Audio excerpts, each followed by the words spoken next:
Let's do it. All right. What is up, ladies and gentlemen? I am here with, he was the second most read story on Fox Sports last year, Eloni Vunakece. Sorry, bro. It's all good. I'm just a peasant Australian just trying to do my best with a Fijian name. How you been, brother? Stoked to have you on. Yeah, really good. It's great to be here, mate. Yeah. I don't know. What am I saying there? Yeah. So how's pre-season going? You did your ankle? Yeah, well, it was good up until the 16th of December. I tore my plantar fascia in my foot, which is a sort of long muscle that runs on the bottom of your foot. Yep. Being stubborn, should have pulled out of the session, but I thought, I'll be fine, and bang, snapped it. So Famous last words, eh? Yeah. Far out. It's one of those things like pre-season, everything's going good, you're fit, everything's going mad, and then you do that first injury and you're like, oh my God, I'm going to lose all of that. Tough, hard work. I remember 2011, I was in peak shape, fittest I've ever been, fastest I've ever been, biggest I've ever been, hammy goes. And it's just like, people don't, it sounds just like a small thing, but it actually rattles you. I don't know about you, but it rattled me. Yeah, it did. We spoke about it earlier, but my situation where I was still working, and you'd think I didn't get a holiday, but I'm not working anymore because I'm on sick leave because of my foot. Yep. And I get to sleep in instead of sleeping my 4 hours a night, I'm getting to sleep 8 hours a night, and now I feel worse because of 4 hours a night. What the fuck are you talking about, bro? That's so extreme. Yeah. So that's just sort of a part of a snapshot of my day, but. You'd think I'd feel better. For some strange reason, my body sort of works the opposite way to what normal people does. That's crazy because, 4 hours is scientifically everything not enough, and yet you feel better on it.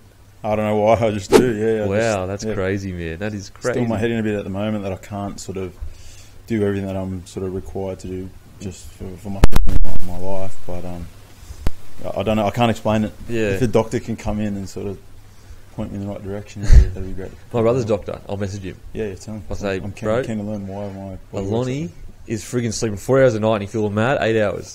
Throw the friggin' science out, all the study, peer review studies, 8 hours is not the right amount. Okay, so that must be frustrating for you, bro, because, you have this breakout year, you finally play NRL, you play your 8 games for the Roosters last year? 9, yeah. 9 games for the Roosters last year. Yeah. And then, so everything, you get your contract, you're with the first grade squad full time pretty much, and then you get injured. Is that something else you're like, far out? Like this was finally everything that I'd worked so hard for, and then I get injured, puts me back a few kind of steps. Was that how it felt, or? Yeah, spot on. But I was sort of, I guess the way you got to be about it, anything like that, just optimistic. Look at the positives from it.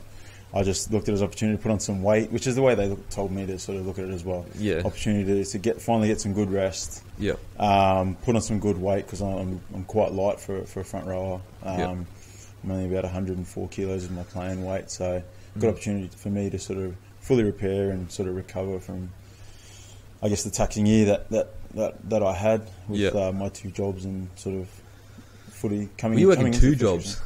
Well, footy and. I was going to say 3, as in 2 jobs and footy. No, God I consider footy a job now too, rather than just a hobby. So. Yep.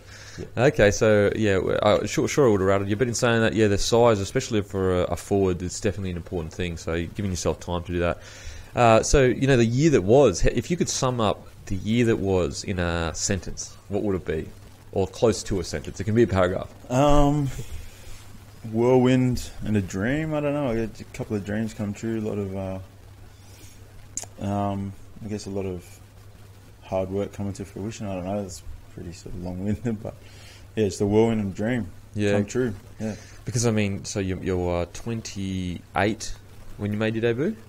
And 300 and something odd days. So nearly 29. Almost 29, yeah. Holy shit. A month off, yeah. Talk about sticking to the grind. For people that, may not be as involved in the footy culture, you're even 22 and 23, you're like, okay, I probably won't play NRL because if I was, good enough, I'd be in a first grade squad.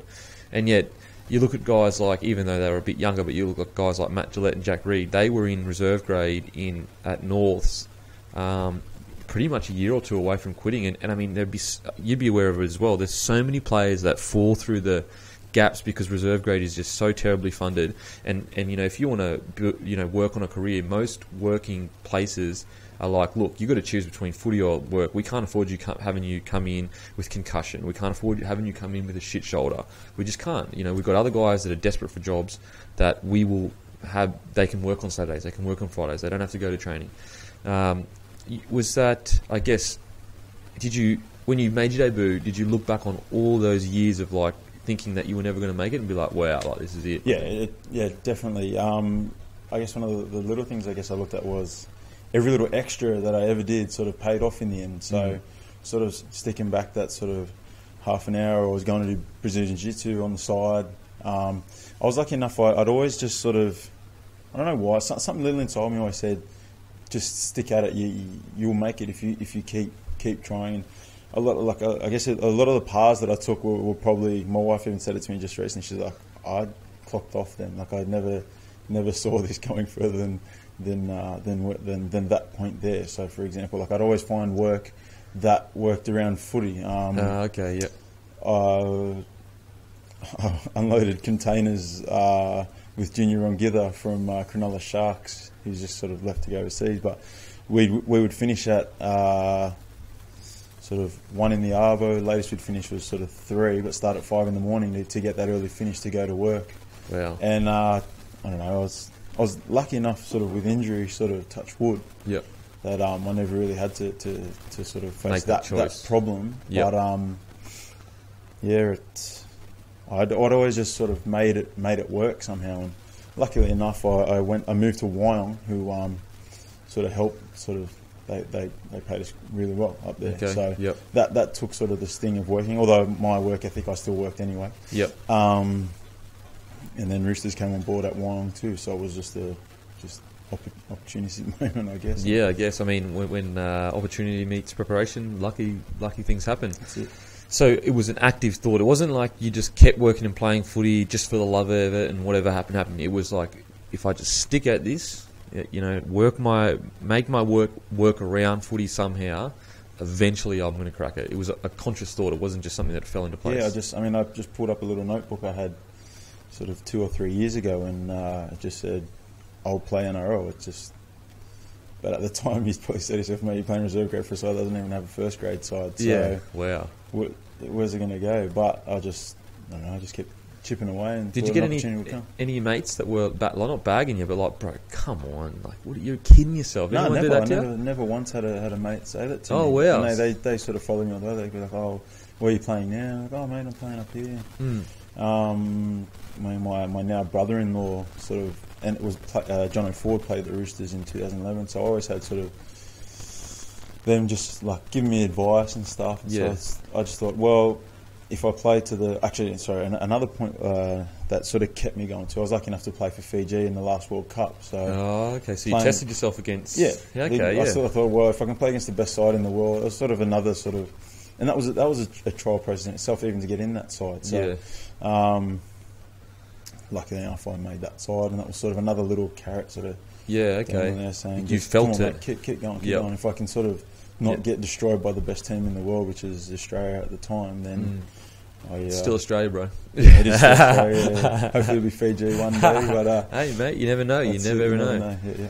Especially if the NRL starts putting a bit more money into it. Now that they see, the Fiji Samoa game was really enjoyable, and the island games just seem to have this different sense of passion. I don't know what it is. It's not to say that one's more passionate than the other. It's not to put one above the other. But there is this difference. I don't know what it is. I mean, you've been a part of it. But from being an Australian watching, there just seems to be. Not desperation, but a higher power.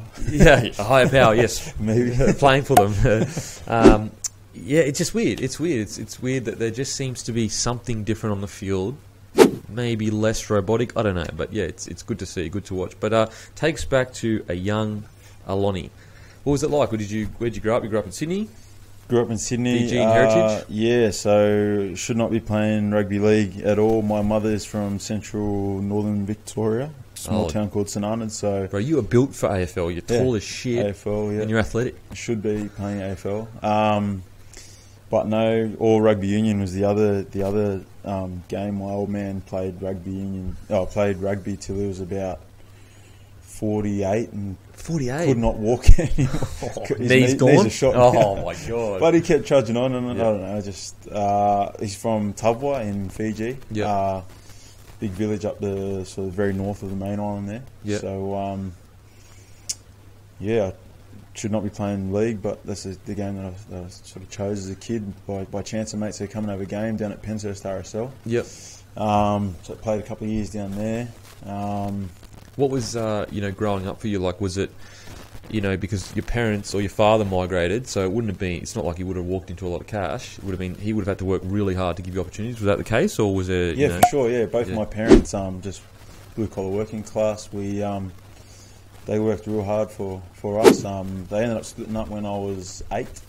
So I lived with my mum. We'd go and see my old man on the weekends. Okay. And then had cash to Yeah. sort of chuck at us. But they just had a real good work ethic, and I think sort of that sort of passed on to me too. So I've always just got their sort of the way they did things in the back of my head, and and sort of pressed on with what they sort of instilled in me. It's so interesting that the people that immigrate to Australia, their second generation usually goes further because of all the hard work of the first generation. Like they give you this platform that they never had, and then like generation after generation, keeps getting better because they keep getting more opportunity. Yep. Whereas they find that a lot of rich families, I think it's every 3 cycles, they squander their money because they don't have the work ethic and everything like that. So it's so interesting I mean, look, you're playing NRL. An immigrant sort of mindset sort as of well. mindset of it's I don't know, it's just different to what they can apply what they like. My old man had to work in sugarcane fields, just cutting massive big bundles of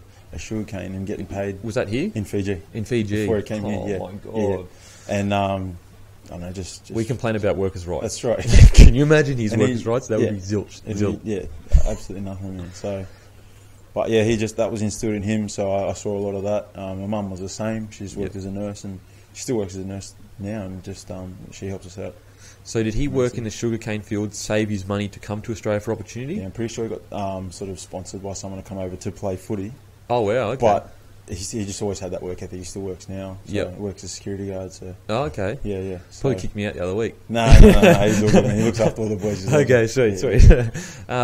So you grew up. Your parents did everything they could to give you opportunity. I mean, it's such a different story because usually I ask the boys now, when did you know that you were going to be a professional athlete? And for you, in your mind, you knew that eventually you would make it. But I'm sure, like, did you make rep teams? Did you not make rep teams? Were you a very average youngster? I mean, what was it like for you? No, my path even as a kid was different. I swapped between rugby league and rugby union a lot. League. I don't know, I chopped and changed up until the time I was 18. Union would have loved to have you because you're the perfect frame for a union, big union. Is it flanker? I was a winger. You were a winger? Man, John You Kite. bloody Fijians. You're freaking huge and quick, and it pisses me off. I've got to be little and quick, bro. It's doing. So you're a winger. I couldn't kick to save myself. That was in union. Yeah. I couldn't kick to save myself. I just backed myself on running my way out of trouble. Well, you're a friggin' giant, so you would have ran over these poor little kids that parents were probably going, this dude's too big for the age group. So you're a winger. Okay, so what made the decision to go, all right, I want to go rugby league? Mates at school. So through school, I'd sort of chop and change.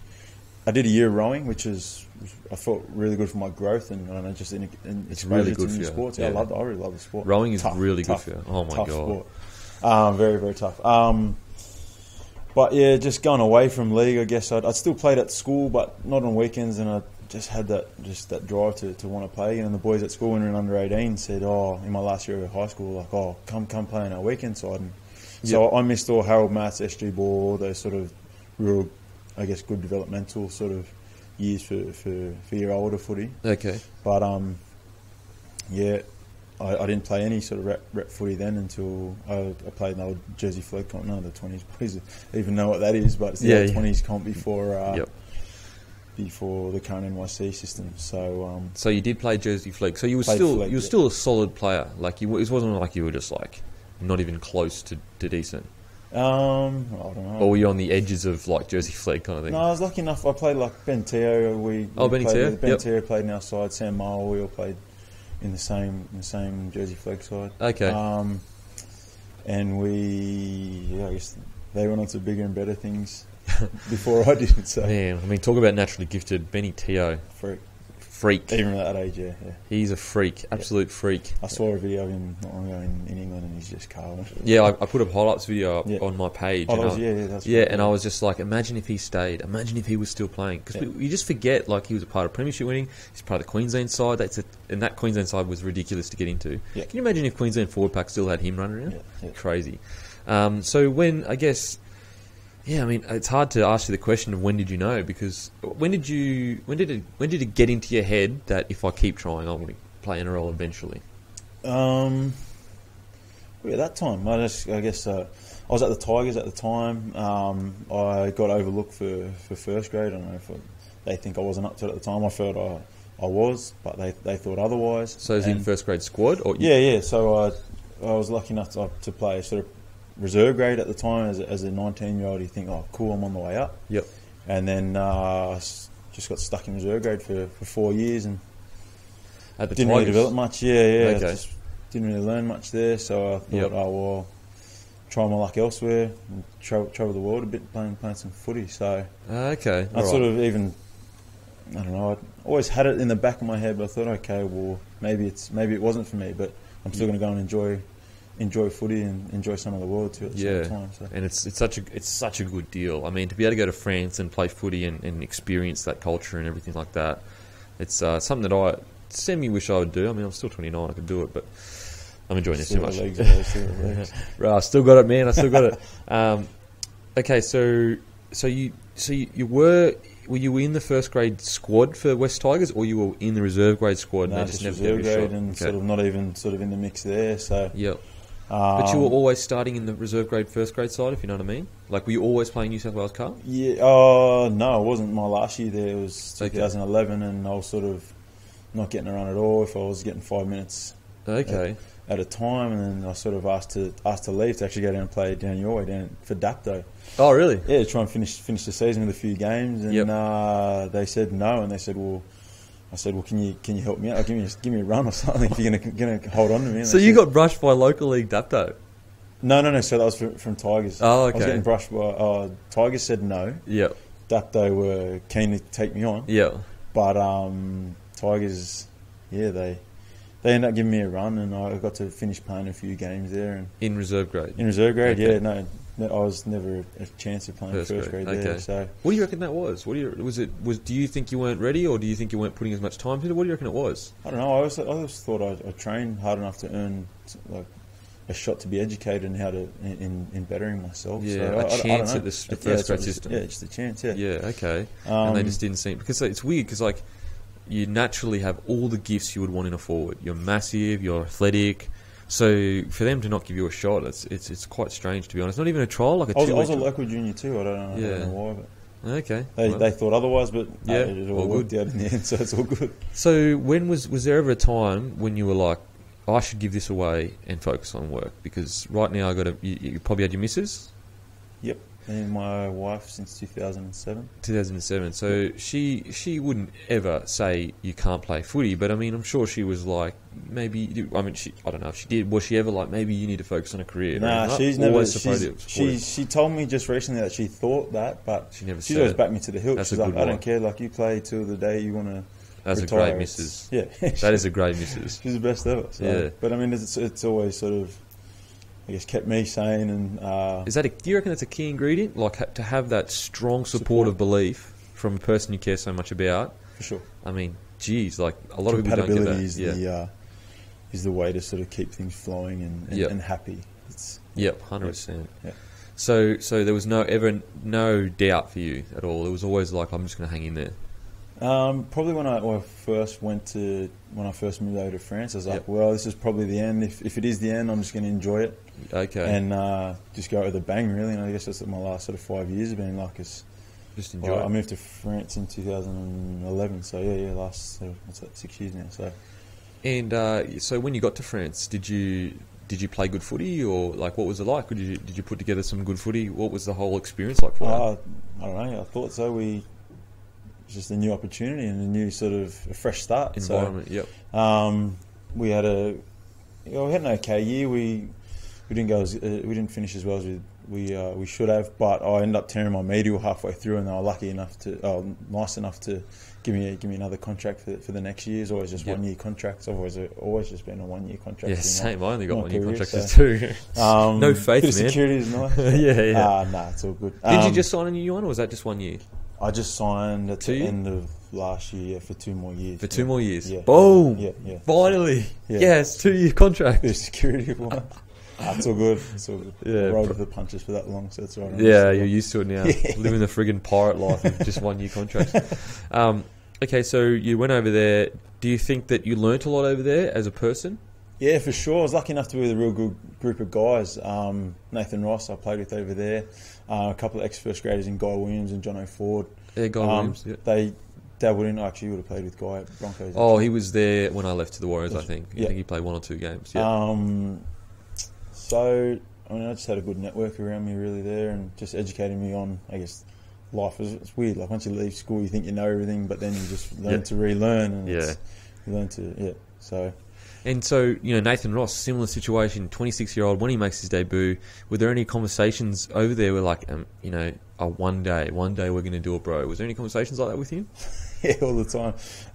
He had his missus over there, and I had she was my girlfriend at the time, she's now my wife. And we were just four of us would hang out together, and Rossi and I would just sort of say to each other, how cool it'd be to just play in the NRL one day. And fortunate enough, 4 years later, we sort of were bashing each other in first grade. And you debuted like a round apart or something? He was... Actually, I got to get this right. I don't know what year he debuted. He debuted this year, didn't he? No, I think it was... I debuted last year, and I'm pretty sure he debuted at the end of the year before. 2015. So that was 5 rounds apart, I guess. Oh, okay, because you... Yep. 4, and then we played against each other in round 8. So what was that like? Your mate... surreal. Like, it's... I don't know. I know both our just stories are, just far-fetched and hard for people to sort of believe. But you can, I guess it's just a sort of little inspirational sort of thing to take out. Like, keep chipping away if you want to get something. Did he message you when he made his debut? I went and watched him play. Oh, did you? It was at Oakey Jubilee. Do you remember the phone call or the message where he's like, bro, I'm fucking making my debut? No. I just read. I read online, and he's a dog. Ross Dog's a dog. No. I'm joking. You know what it's like. Yeah, I'm joking. Every man and his dog tries to... Not every man and his dog, but every person... man and his Ross dog. Yeah. Ross Dog 4. Every person you've ever known has come out to congratulate you, and you're like, mate, I'm sorry, I cannot reply. I really love that you've taken your time out to speak to me, but I'm sorry, I can't get back to you. Yeah, I don't think anyone messaged me, I swear to God. It might be a reflection of the lack of mates I have, but I swear to God, you're probably just my family. Pre bloody social media days, but 2005. Yeah, that's very true. So I made my debut 2007. Yeah, you're 100% right, actually. It would have been a bigger deal. Bebo. Yeah. Bebo, MySpace, bro. Bebo's for Kiwis, bro. Come on, bro. Yeah, so I guess describe a conversation or something that you had back in the day that you can remember vividly over in France. Where were you sitting? What were you watching? Oh, yeah, this little apartment on... I can't remember what it was Compons Caffarelli. We were sitting there, and we would just sit out and sunbake on his little balcony and just look out to the world and spray each other in French. And then when we weren't doing that, we'd just say, how cool it would be to get back home and give it another crack somewhere. Like, we didn't know where, didn't know when, but just be good to... just be so cool to just... That was just both our dream at the time, to go back and do that. And was it ever, or was it more just like fantasy talk, do you think? Or was it more... Both of you like, we can do it if we put our minds to it? Yeah, and I'd say more fantasy, like, I don't know, 90% fantasy talk and 10% like... We can do it. Probably get there. We would never say so. Like, actually, Rossi would tell you that he was 100%, I'm going to get there. But nah, we just, fantasy. It was mainly fantasy, but there was an element of truth to it, I guess. And so when you came back to Australia... Who were you playing with when you came back? I'd started at Wenty, which is Para's reserve grade side at the moment, because I was living in Ermington. So it's about a 40-minute drive. Oh, sorry, it should be a 10-minute drive. Sydney traffic made it a 40-minute drive. Ridiculous. My brother-in-law, Jono Ford, was playing up at Wyong Roos on the Central Coast, which is now the Roosters reserve grade side. Okay. And it was an hour and a half drive, but I was sitting in Sydney traffic getting as getting a 40-minute or 45-minute drive, sort of a 10-minute drive blown out into a 45-minute drive. So I thought, I needed to. That year was 2013. I needed to play my dream was to represent Fiji, represent sort of my father's heritage, and play for Fiji. So I knew I had to play a high level of footy somewhere. So opportunity, closest one I thought was Wentworthville. That didn't sort of come through. So I moved up to Wyong and thought, I could just see my days out up here. I was 26 probably on the scrap heap, and just thought, I'll just enjoy my footy up here while I'm here, and yeah. And so you went up to Wyong and you're playing footy up there. You did your pre-season with them? Nope. Living the dream, really. I'd roll in and out of season. So I did 7 seasons straight, all through all the winters. I do Aussie winter, European winter, Aussie European, Aussie European. Oh, okay. And so I'd come back for about round 13 of the Aussie comp, finish the season for Wyong, and then go back and start the French comp again. Oh, okay. So, wow. Yeah. You're living the frigging dream. Yeah, no pre-season. That's sick. It was amazing. Yeah, that's awesome. Yeah. And you'd stay fit because you're playing actual footy. And footy keeps your foot fit. I fit. I was a bit burnt out by sort of the end of the 3rd season, which we were lucky enough in France to win the 2 comps and make a bit of history for our club there. And there was a World Cup in the middle of that too, so yeah, 7 seasons straight's pretty tough to do. But so when so the last season's clearly when you decided, actually take us back to winning the comp over in France. What was that memory like for you? It was real cool. I got one cool. I don't know. You would never even think it, growing up in Australia, thinking one day you get to go overseas and win a comp playing footy. But my last memory of me leaving my club was we had a girls team, and the girls team looked after a lot of the young kids who came through our system as well. And as I was walking out, she's like, there goes, all in French, she's like, there's Eloni Vunakece, he's the champion of France. So that's something I'll sort of just cherish for my... The champion of France. Yeah, it's cool. That's sick. That's 100% sick. Something there to take away. The champion of France. I'll probably get that tattooed on me. Oh yeah, somewhere. Rossi, we sort of made a bet with her. So we said, when we win the comp in France, we'll get the Toulouse tat somewhere. So Toulouse has a really cool star there. Did you get it? No, I'm a clean skin. You don't put pussies on a Ferrari, mate. You dog the boys. You can't make a deal like that. It's there. It's just sitting in waiting. I just got to pick the right opportunistic time to get it. I cannot believe it. Did he get it? Did he get it? He didn't win the comp with Toulouse. Oh, he didn't win the comp. So you're the one that you're a clean skin, mate. Yeah. You don't want to mark the Ferrari up, eh? Mate, I'm all fucked up. I'm a little Datsun now. Okay, so everyone listening, we have to hold Eloni to that. He did say that he would get the Toulon tattoo. I think my wife wrote something to say. If the Roosters win the comp, surely you get a Roosters tattoo. Yeah, for sure. 100%. Just get it on your forehead. Eh? If I want a comp, I just get it I just get it right on the face, so everyone knew that I won an NRL comp. And where my ring would be glued to my hand. That'd be my engagement ring, actually, the NRL ring, so I could wear it everywhere. Okay, so you come back to Australia and 2014, and so you start playing regular New South Wales Cup. Yep. No, that was another half season I played. We were lucky enough to play with Mark Amelia. That was pretty cool. So you're still playing local league at this stage? Yeah, 2014. 2014, just still playing, just trudging away in reserve grade. Lucky enough to play alongside Mark Amelia, and we had a pretty sort of fun time playing at Wyong there. Yep. And we sort of surprised a lot of people the year before. We got the wooden spoon. But we ended up finishing, I think, 6th that year, which we came in really strong with 6 straight wins going into our last game, I think. So that was a good learning experience for me, and I guess I just took a lot out, applied some of the things that I learnt there off Ogre. And so you genuinely learnt quite a lot from him due to the experience. Yeah, just watching and seeing what he did, the way he sort of applied himself. Still, even at, I think it was 34 when he'd finished. He would have killed that comp.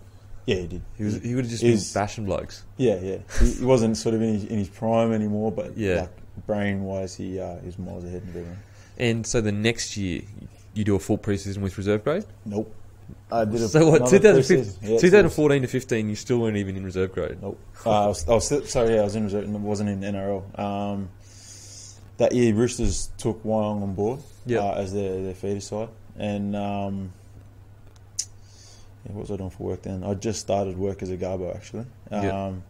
So I was juggling the sort of, I'd get home from Wyong at sort of 9 or sort of 9:30, 10 at night, and be up at 3 in the morning. So gross. Eating to try and keep my weight up for getting ready for work of a morning. Yep. Go home and spend time with the kids. Or my wife would work when she could. Yep. And then we'd swap, and then I would head up to training with an Arvo for pre-season up in Wyong. Far out. So at this stage you're doing New South Wales pre-season? New South Wales Cup pre-season, sorry? Yeah. And then, so did you start the year in New South Wales Cup?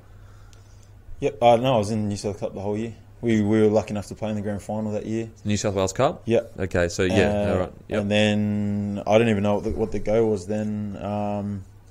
Went on a holiday to Fiji, and just got a phone call from the club, and they were like, "Oh, look, Roosters may take you on 1 day a week, just as a training trial." So I thought, "All right, cool, that's better than nothing." Yep.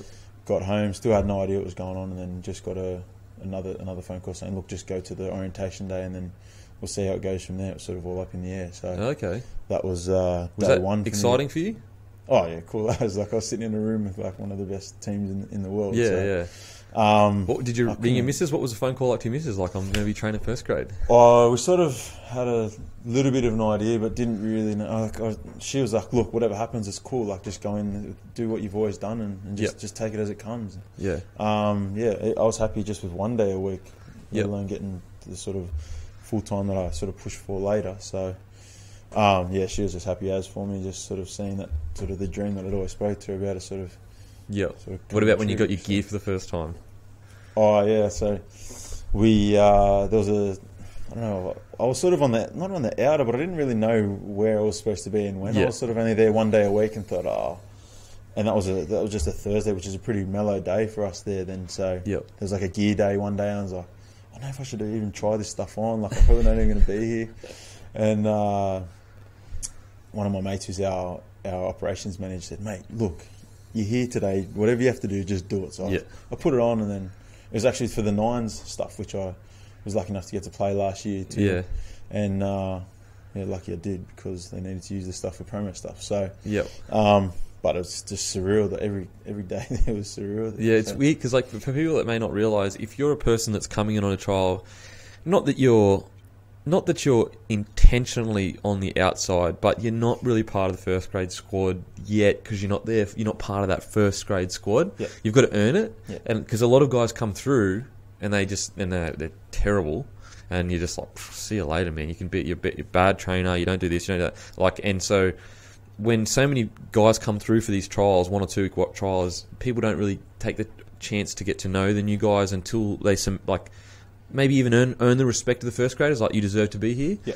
I'm not saying that's the way it was at the Roosters, but I just know from my own experience, when guys came through that were trialling, you would be nice to them and everything, but you just were like, well, they're probably going to be gone in a week. So it's just weird. You just like that sort of, I guess, attitude towards that person's presence there it's just weird. Is like that. It's weird. It's like they're just someone who's a passenger just coming and going. Because I bet you any money that other 5 blokes that probably came with you probably were gone in a week or something like that. And they just didn't come back within a month or 2. But you worked hard enough to stay, and by the time you'd earned your respect, you're a part of the boys then, kind of thing. So it is a really tough time for a guy coming in, especially an older guy, because so you get your gear, and then when was the time when they were like, we want you to stay full time with the first grade squad? I asked Robbo. I was just around work. I would finish work of a morning and look at the schedule and say, oh, they're just about to start. I could probably sort of get there if I really could, and I'd just miss warm up and get straight into some conditioning. So I drove straight from, stupidly. So you woke up at what, 3 in the morning? I'd wake up at 3 in the morning. Eat, because I lose weight. It's like stupid weight just falls off me. So I'd have to eat as much as I could just to get food in my gut. Yep. Get to work. We'd start at 4:30. So I would work till sort of 9:30, 10ish, and jump in my car, drive straight to work. Yep. With boots in the back seat of the car. Mid-drive, I'd get changed, pull up at the car park, grab my footy boots out of the back, run to the strapping table, get strapped up what I needed for the day, because I'm older. I had a couple of little niggly little things, and run straight into conditioning or whatever. Did all the boys give it to you? As in just a G up, here he is. No. Really? Never. The boys are legends. Yeah, they were just. I don't know. They just sort of like the idea. I'm not too sure. But that's funny, because usually I guess. Usually the boy, just dogging it. They just be like, here he is, pretends he works. What a joke! What a G up! He's been on a bender. Okay, so when was the time when they said, can you please stay full time? Actually, sorry, yeah. So around work, I put it to Rob. I said, mate, work-wise, the day could work where I can come straight from work and come in. He said, well, if you want, you can try it. He's like, I've seen a lot of people try that and not work for them, but if you want to try it, I'm more than happy for you too. So I think that was week 2 in our pre-season, and from that day forward, I just went there. I may have missed 1 or 2 sessions, but I'd always make up for it. So they knew my work ethic to it. And so you were working from 4 in the morning until what, 4 or 5 in the arvo? No. So we would start field at 10, so I'd sort of get there maybe 10:15, 10:20. Yep. But then you'd have weights after that, wouldn't you? Yeah, and then I'd train all day with the boys too. That's what I mean. So you'd wake up, do your work, but you wouldn't be home until 4 or 5 o'clock because of footy. Yeah, and then some days I'd even go back to work, because we have morning and night shift. Yeah. So if they needed me to do so. The reason why I kept doing it too, I was on probation I'd only just been given a full-time job, sort of probably 2 weeks before the pre-season started. Yep. And that time I had to not take any leave because I was on probation for the job. So you need to do whatever they said. I was in sort of a bit of limbo. If I was to stop playing footy, I needed my job, but I wanted to play first grade, so I just made the 2 work. So you would juggle the 2. So some days I'd work. Like Thursdays are a big day for us at work. So I'd work in the morning, go train all day. I may just miss recovery of an afternoon, and then go back to work and work. Till when? Till about 9 or 10 at night. So and then get home and sleep and get up and train the next day again. So you would, on Thursdays, every Thursday you'd get up and work from 4 until 9 or 10 at night, pretty much. Yeah. And that's been sort of what I've been doing for the since last November. So now that you're injured, is that why you're struggling a bit with it? Because you're like, I feel like I'm not doing anything. I'm not being productive. Not productive, just off my normal routine. Yeah. We were talking about before. I don't know. I feel off in my mind because I can't do what I've sort of. I guess my body's just. It's what it's known. Yeah, okay. Routine and everything. Away, yeah. I mean, I would say to myself, like, all right, I'd be starting. You know what training? Like training's tough. NRL training is really, really tough. Yeah. I know people see the glitzy, glamorous side, but it's tough. They don't realise. Most people couldn't do it. You couldn't. Like, no matter how fit you are or whatever sport like you may play, it's tough. Yeah. So for me, I don't know. I found that running, because we're the old school garbos too. Run on the back of the truck. Yeah. I don't know why, but for me, like I not run out injuries, and I'm sure there's no evidence scientifically to support that. But I just found that I could maybe loosen your body a bit. Maybe just keep movement. Yeah. I mean, our physios say I have tight hips because of that, but I felt that extra running and the stuff that I did. Yep. Just help keep me sort of. Yeah. Okay. Loose. Yeah, so, it's. I mean, they do say active recovery is really good for you. So I mean, I don't know. I'd say to our S&C coach, I'd say, "Oh, look, mate, I can't do recovery. Let's go for a run. I'll just go and run 6K." And you're like, what? That's the last thing we need you doing, bro. Okay, so you start training full time. When was the moment when Nick said you're making your debut this weekend? It was round 4 against Manly last year. I was 18th man round 2 and round 3. Round 3 we were in Townsville, and Ian Henderson broke his leg quite badly. So there was a bench spot there. I mean, Robert never said anything to me sort of until the day that he saw it, but he must have told the boys. I don't know why, because I think I missed Monday because of work, the recovery day.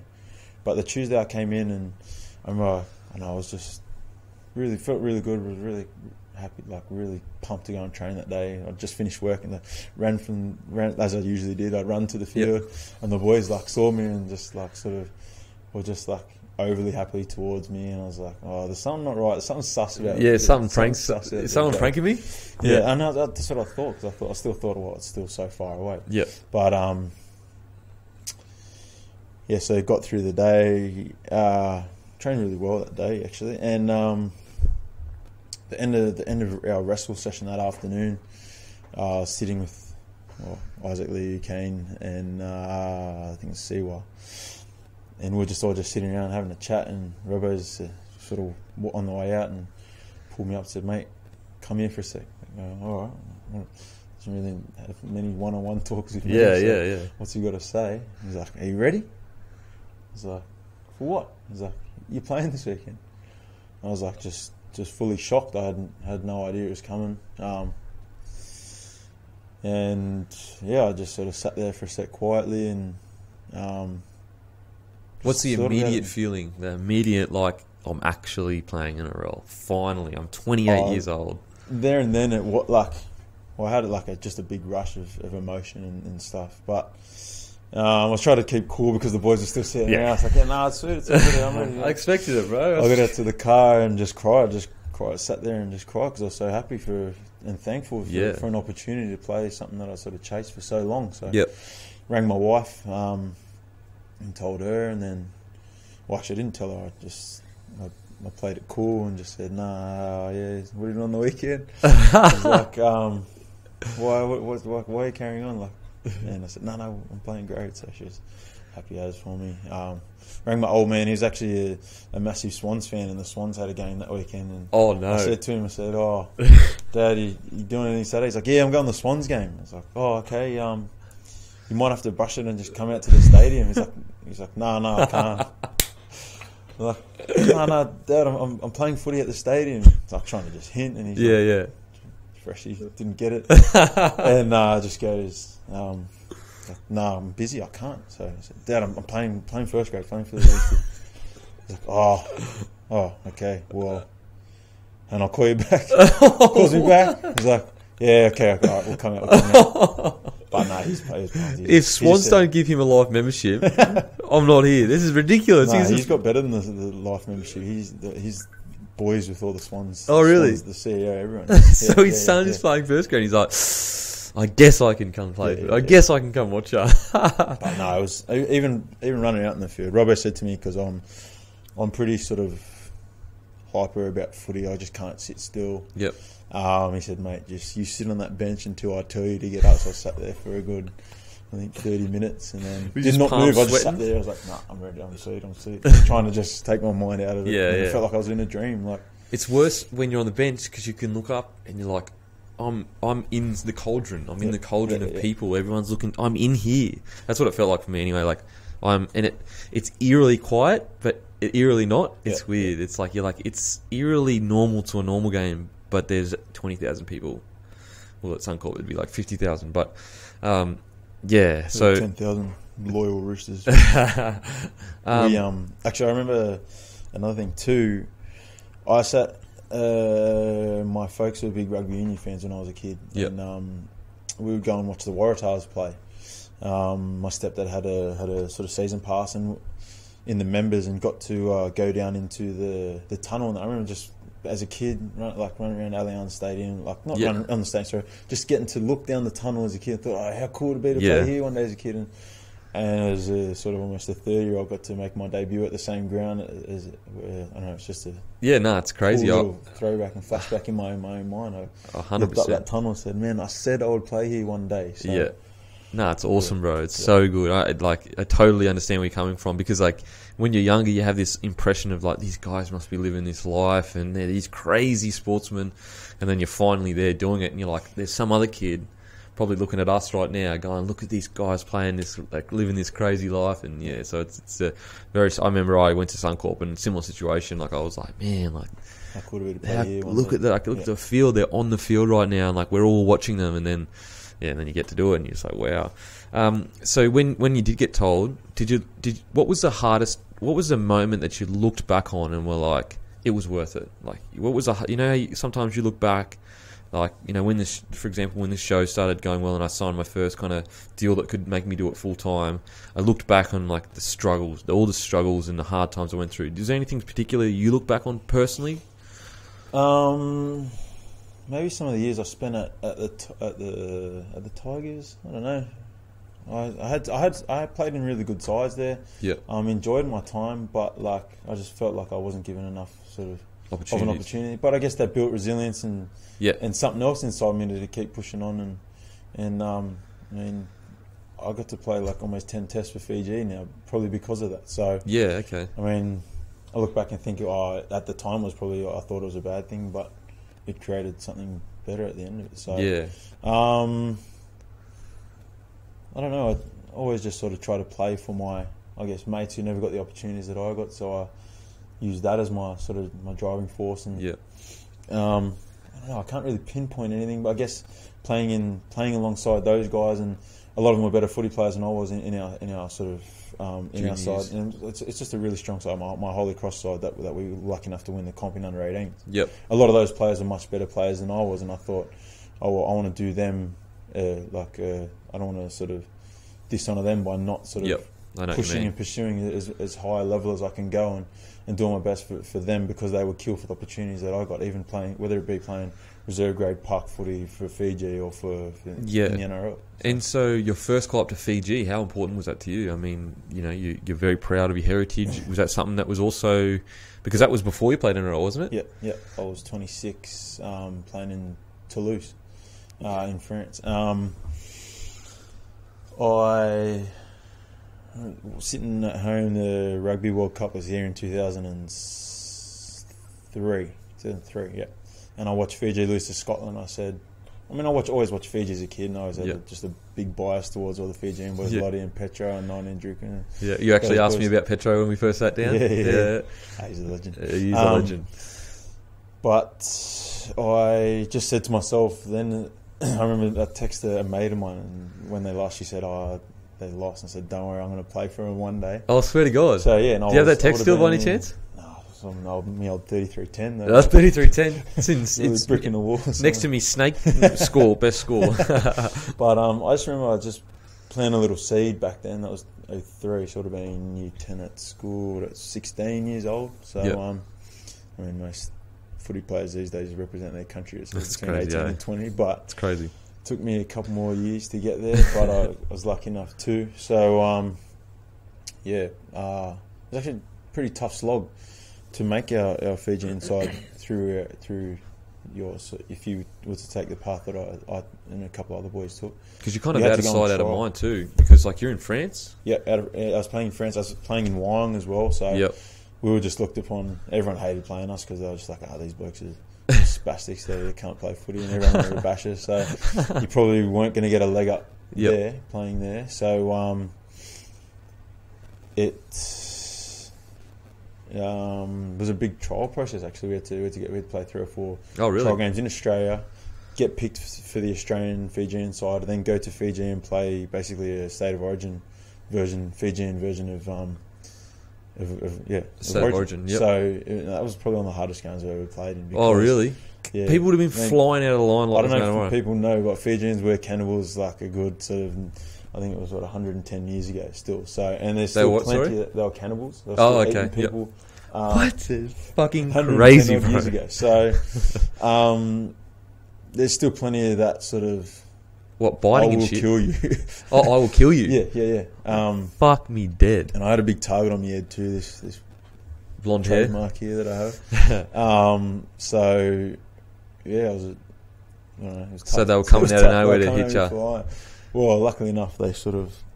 Is it blonde hair, blue eyes that they like? Is that something I don't know, culturally wise? No, like, not really. I don't think there's many floating around. No, but what I mean is that why you could have been targeted because you're a Fijian? That's like, you know, you stand out. Well, no, I don't think so. Oh, no, not really. I was just sort of big, so I thought they'd. Okay, it's more of a masculine thing. If I put over him, then I'm more chance of making the side. Okay, yep. So you had a target. So they'd send 5 out and try and bash me. Yep. It's not smartest footy, but it's tough. It is Oh, tough. 100%. I see that stuff on, I think it's Papua New Guinea, but stuff online of some of their footy, and it's ridiculous. Yeah, it's very similar. In that Fiji. first 10 minutes, the hardest runner and the hardest hitter is usually the best player in the comp. So. And that first 10 minutes, you just got to get through that because it's friggin' crazy. Yeah. Although PNG showed us this year that they kept it up. So they kept it up. Lost to PNG. I love that. I mean, there's so much I just love the aggression. Like it's that old, just raw. Yeah, it's that old school raw aggression, and it's like, don't get me wrong, Australia is beautiful. I would say Australia are beautiful to watch in a technical sense, but Fiji versus PNG now, obviously the level of footy isn't as high, but the level of passion is much higher. Yeah. So you can cop those mistakes. You can be like, all right, there's a few more errors, but this is exciting. This is exciting.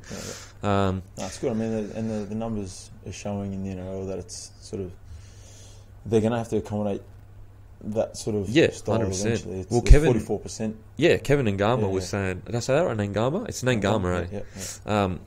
He's saying that 44%, 40 something percent. That's only going to keep going too. That's crazy. Well, I often compare it to like I know a lot of people don't want to say this, but you look at the NFL, like genetically, those athletes are more gifted. Eventually, NRL is going to go that route. It's just Fijians, PNG fellas, they just have the bodies. They just have the bodies, and it's just the way it is. There's nothing you can't change it. It's like swimming. You know what I mean? Yeah.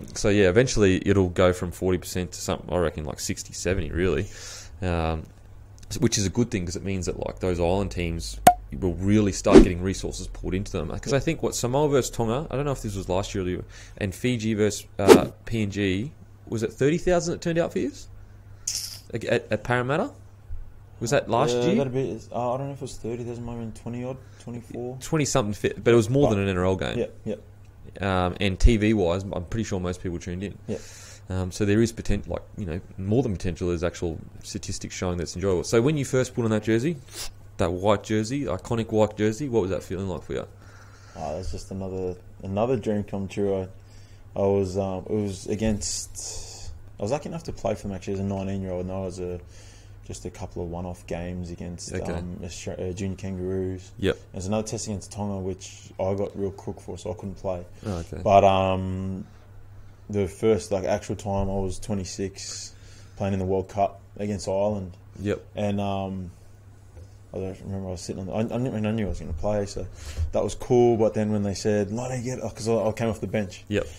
With Kane Evans, Api Coruscant, and Junior Ongitha, and I was first one off the bench, and I got subbed off with Petro. So I was like, oh, bummed that I didn't get to sort of take it ups and that with him. But it was just cool hearing that sort of in the centres. 100%. Going for Petro. So that was I don't know, just surreal in itself, and that whole experience was like a dream too.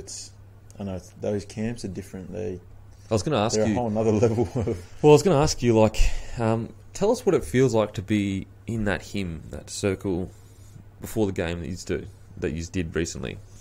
What's it like? Because I'm sure the emotions must just be like. Emotions are off the Richter. I just think back to getting the opportunity to represent my father's homeland. Yep. And you basically have a whole nation sort of sitting sort of on your shoulders, and they're there with you in that moment too. Yep. It's I don't know. It's surreal. I guess the only word to describe it. I've said that word about 10 times today, so. Don't worry, we've been going for an hour, so 10 an hour. It's once every 10 minutes. I mean, no, actually, that's once every 5 minutes. Also 7 minutes. So I can't even describe it. There's an energy that comes with it. It's just. Yeah. I don't know, I listen to it at home, I still get goosebumps, I'll just be with my daughters showing them, look at, this is and they'll sing it with me, and I don't know, it just resonates with your soul. I don't know, I get good reactions out of even just Aussies hearing it, listening to it. Yeah, 100%. And saying, how cool is this? It's like a universal, universally you feel something when you hear it. I don't know what it is, I'd say that's resonance coming from the universe. So when you look back on your career so far, what's a pinnacle? What's the happiest moment? Something that you can remember where you're like, I did it, or something like that. Oh, actually, my first sort of, I think we beat South in grade. That was cool. Naps played hectically that game, but I guess playing against the Knights last year when our side like really turned on, we won about 38 or 40-0 or something.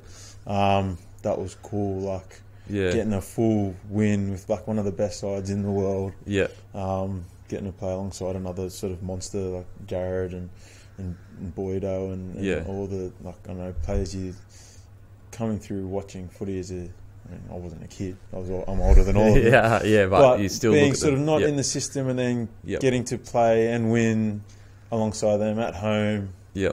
Just sort of like I'll remember stuff like that for the rest of my life. Like I don't know. I wish that a lot of the crew that I sort of grew up with got to experience that. So that's the thing that sort of keeps me driving and chasing it. More experience of that. Was there any banter towards the Ross dog, Nathan Ross, when you touched him up? Oh, got some banter. There should have been, but I'm not really one to do that. You're not a banter guy? So. No. I did try to off a kick chase. I tried to get him. I got him. Really? I didn't really get him. I tried, but yeah. I thought I'll break the system too much if I try and just shoot out just to get the Ross dog. Best prank or funniest memory with the boys that you've kind of had so far? Grade or it doesn't matter anything. Grade? Best prank. Thinks of it when they're on the way home. I can't think of anything like off the top of my head. Yeah. Sorry, man. That would have been good. So good for the show. It's all good, bro. Toughest time in your career where you were like, me, I'm struggling mentally and emotionally. I'm really struggling. Oh, even today, I think just with my foot. Really? Yeah, like probably got me a bad day, but no, I even just sat down with some of the boys and said, "Man, I don't know why. I just rattled. feel shit." Yeah, yeah. I don't know if it's I shouldn't be. I sort of my workload's half, so yeah. It's tough. Like it's coming into sort of these systems that you think it's how hard could it be? It's not as hard as my sort of work day, but it's tough. You got to perform day in day out, and if you don't, you sort of you're redlining constantly. Like as in every NRL system now. It used to be a bit different, but every NRL system now you are constantly at the edge of what you can achieve and do, and they do it intentionally. They've got so much science now. They can track everything you're doing, so they know when you're not, like, your heart rate's not high enough. This is not high enough. It's just I totally agree. It's like really tough, especially in rehab. Fuck. I've been training with the boys of late, but I feel rusty in my skills. So I'm like, shit, that pass was bad, that support was bad, and I feel like I'm getting critiqued. I'm probably just overthinking it because everyone tells me that I always overthink things. Well, it's only in footy. I don't know why, but footy I just tend to overthink everything. In my normal life, I'm just like, chill out, man. It's cool. Yeah, I'll get by. Yep. But footy, I think because I just want to sort of my willingness to learn is so high. I want to just strive and be better at what I do. Yep. And I think there's just the lapse in getting from what I want to getting from where I am to getting to where I want. Yep. It sort of just fries me a bit. I'm like, I want to be here, but I know I'm only here. Yeah. So how do I close the gap? So it's just being mindful at the moment. And the quote that I think the work does I really like when it comes to stuff like that is worrying makes you feel the pain twice. Yeah. Because like you worry about it the whole time. And then it happens, and then you have to feel it again. Got any tips on how to get around No tips. Me thinking a lot is made me successful. So like me constantly always thinking, constantly always critiquing myself and everything like that has actually helped me, propel me to, and it's helped you clearly. So it's like, I say don't take it away. It drives you, you know, as long as you don't turn into a wreck when you're on the field.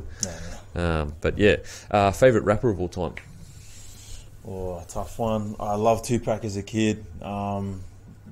Lyrically, I thought he was amazing. Then I heard Biggie. Biggie took over from there. Always going to have a soft spot for Biggie, but 50 Cent sort of 2003 came out and he was the man. So, tough one. You're going to get Tupac. You're going to get Tupac. No, I don't know, man. Biggie just... He resonates. So you're more of a party guy, not party, but like you want to have good times. Party, yeah. Okay. I don't know. The stuff that he like. Tupac sort of gets me deep in my soul, but Biggie just sort of it's similar, but it's I don't know. It's sort of it's a vibe, not as intense. I don't know. I know what you mean. A bit calm. Not calm, but vibing. That's what I thought. It's Yeah. like a vibing song. Like it makes you feel happy, good. Whereas Tupac can bring it down a bit. You're like, oh shit, this sucks. Kind of thing. But I mean, what he spoke about was good. And invoked change and 100%. sort of opened people's eyes up to sort of some of the bad stuff that's happening to these people. So definitely. Favorite movie of all time? I've got a few, but I'm a bit of a science nerd. I did physics and chemistry in school, so did you? I like the theory of relativity and stuff. Did you see the Theory of Everything? The movie Stephen Hawking's No, I haven't dramatization. seen it. My god, bro, see it. All right, cool. So good. Yeah, I'm a massive nerd at heart. Are you a massive nerd at heart? Yeah. Do you like fantasy or not really? Do you like fiction books or not really? Yeah, love them. I don't read them by choice. I read like more self-help and just like and stuff. Yep. But do you listen to like podcasts and stuff? Yeah, heaps. Yeah, like Tim Ferriss, London Real, Gary Vaynerchuk? No, I haven't listened to Tim Ferriss. I'm listening to one called Mike Cernovich at the moment. Okay. He's pretty cool. Just men's interest. I think he's number one on iTunes. Is it iTunes podcast? Listen to Tim Ferriss, bro. Okay, yeah, he talks about Tim Ferriss a lot. He's really good. Like, I'm still trudging my way through all his podcasts. Yeah. I only just figured out how you can listen to him at faster speeds. So do you listen to it one times or at two times or that? whatever? Do you listen to it 2 times or one whatever? 1.5. I'm sitting at 1.5 at the moment. So, really?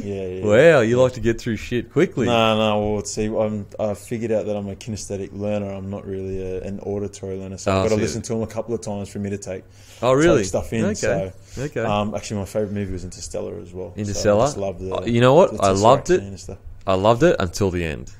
The Tesseract bit, or when the bookshelf shit. Spoiler alert! The fucking that spun my mind out. Yeah. Like that's impossible. Everything had some kind of basis in science until Is it impossible? Bro, he reached in a fucking book thing and was yelling at her. Nah, you missed out. Like that's how they communicate with us. They create a 3-dimensional place for us. Yeah, but he was reaching through a bookcase like. You can't reach, like, you're not just hanging in space, reaching through a bookcase. He was controlling the gravity. Like, gravity was the factor there, the difference. Sorry, I just got a message. Your profile won you a prize money from our company, Samsung, for a long time now, and you don't want to claim it. Like, just a fake, saying that I won. Nigerian scammers. Yeah, god damn it. Click it. No way, bro. So I liked Interstellar until it got to that bit, because in my opinion... I loved the theory of relativity when it comes to time. I loved the wave one where when they went on the planet it was like 20 years. That was sick. Yeah. That was so sick. But then when it got to the bit where he was like, because he went into a black hole, like that he went into some weird thing. Like I didn't feel like it had any basis in science. It probably doesn't. Who knows? We don't know. What's the when you get it to the edge of a black hole, all time stops or something like that? No light can escape because gravity's so strong. Yeah, but isn't there like at the edges of black hole, time goes extremely slow or some shit, like ridiculously? Anyway, I don't know. I'm no scientist. You're really tapping into my. I don't know. I'll check that on tonight. I think it's like. Like if you're at the edge of a black hole, things would happen so slowly that it would look like forever. Forever that's happening. I always find it crazy because gravity affects time. Too. Yeah, so I always find it crazy that the idea that if you took a telescope that could see 100 light years away from the Earth and could see the Earth, or let's say 2000, you could see back to Jesus' time. Yeah, that spins me the fuck out. The light getting there at that point. So you would see it. They wouldn't be alive. For example, we see a star explode. It exploded 3 billion light years away. Like that happened. That's no longer exists. Like there's a whole nother thing there. The whole night sky. Anyway, it's fucking crazy. Anyway, I don't know if it's gonna make the cut, man. No, I'll leave it in, bro. I'll leave it in. People will enjoy it. The billboard. If you could have a billboard saying anything anywhere, what would it be? What'd you say then? If I could have a billboard, what would it say? What would my slogan on there be? What would you have on it? You can have anything you want on it, and where would it be? Really tactical here. Try to get myself some sponsorship. Go fly Fiji Airways.